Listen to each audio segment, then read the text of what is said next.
I Am Angus is brought to you by the Identity Profile for Angus, the industry's most comprehensive DNA profile.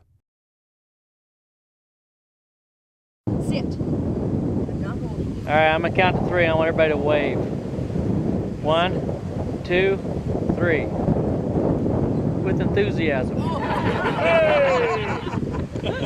Okay. In the good, summer thank of you. 2011, a group of Angus breeders gathered in Harlan, Iowa to step into the past. Their collective interest was in the story of the Escher and Ryan partnership. In the early 1900s, the partnership, with 2 farms, the Long Branch and Pleasant View, became a centerpiece of the Angus business. At one time, their lands encompassed 3,100 acres and 1,000 head of Angus cattle, many of them imported from Scotland. Abby Nelson and her son, appropriately named Ryan, traveled from their home in California to see it firsthand. Her grandfather was Earl Ryan, and her great-uncle was Charles Escher.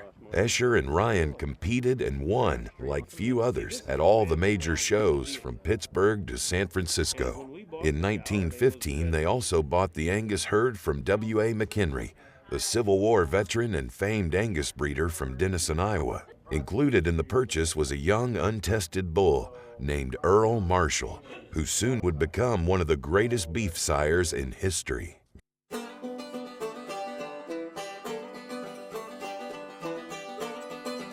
This flickering old film was taken near Harlan, Iowa in 1928. The cattle shown here were part of Earl Ryan's show string, 3 years after Charles Escher Jr.'s passing. Black Cap Revolution was the 1923 International Grand Champion bull in Chicago. Even now, he's a decisively modern-looking animal. He was a son of Earl Marshall. Iowa was a much different place than it is today. Back then, it was mostly native prairie, unbroken by the plow. Today, corn and soybeans grow here instead. Almost all the pastures are gone. This footage gives us a sense of the scale of the Escher and Ryan Angus herd and provides insight into why it was deemed one of the leading Angus ranches in the world. Fred Haney, publisher of the Angus Journal, is pictured here with the Ryans. Haney purchased many of the cattle and helped to continue the genetic heritage when the families faced the economic catastrophes of the 1920s and early 1930s.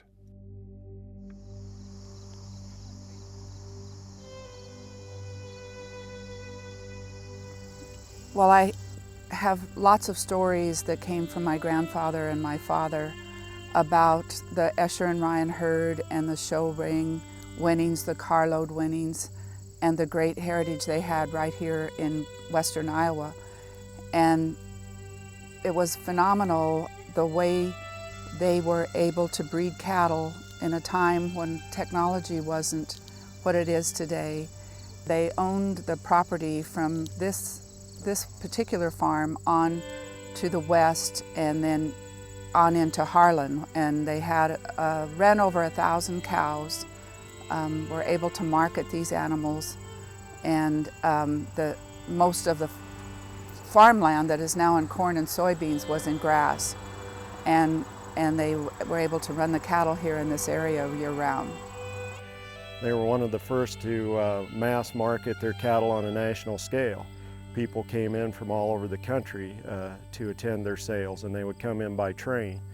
They were one of the first to link up with these people to provide overnight accommodations, to provide meals at these sales. They would become well planned out events, and they were well known across the United States because of that. My grandfather, Earl Ryan, really supported Earl Marshall when the purchase was made from the McHenry herd. There were some other bulls that were involved in that purchase, and he was very loyal to Earl Marshall and said he would be the breeding bull, even though there were others who had shown against him and as a 2-year-old and as a yearling, and Earl Marshall had not been the class winner or the champion. Back in those days, the show ring was everything, and today we've moved into other eras, but the show ring got cattle out where you could compare them with others, and there was a lot of advantages in that. And you could, whether you won or not, you could see the animals and select the structural correctness and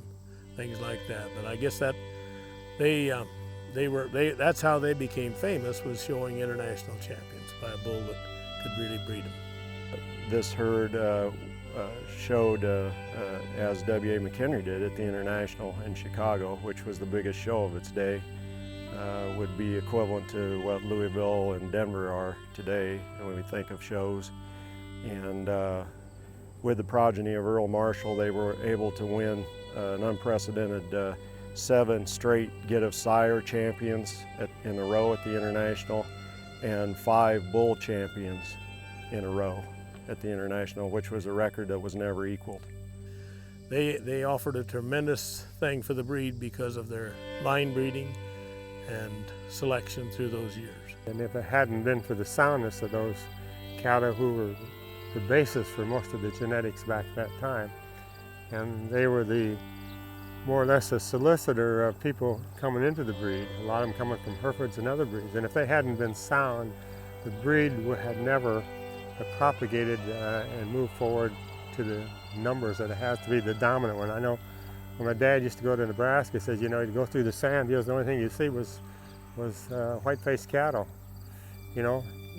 And if you'd gone through the sand hills in the 70s and so forth, about the only thing you see was black cattle. And I think you gotta have, Escher and Ryan have got to be one of the main reasons for this happening. I think the lesson is Charles Escher, the Ryans were very positive thinking people, even in tough times. You have to be positive thinking, forward thinking, innovative, creative. You can't stop believing in what you're doing just because the times get tough. You have to keep on going and finding a way. And I think that's part of rural America, is that it's our ability to, even when times are tough, you have storms, you have setbacks, is to try to find a way to keep on going. And it's been a benefit to America in a great way, I think, because agriculture is so huge here. We have the best food in the world, we have the most abundant food in the world. You get to other countries, it's just not the same, and I think that's a credit to our rural people.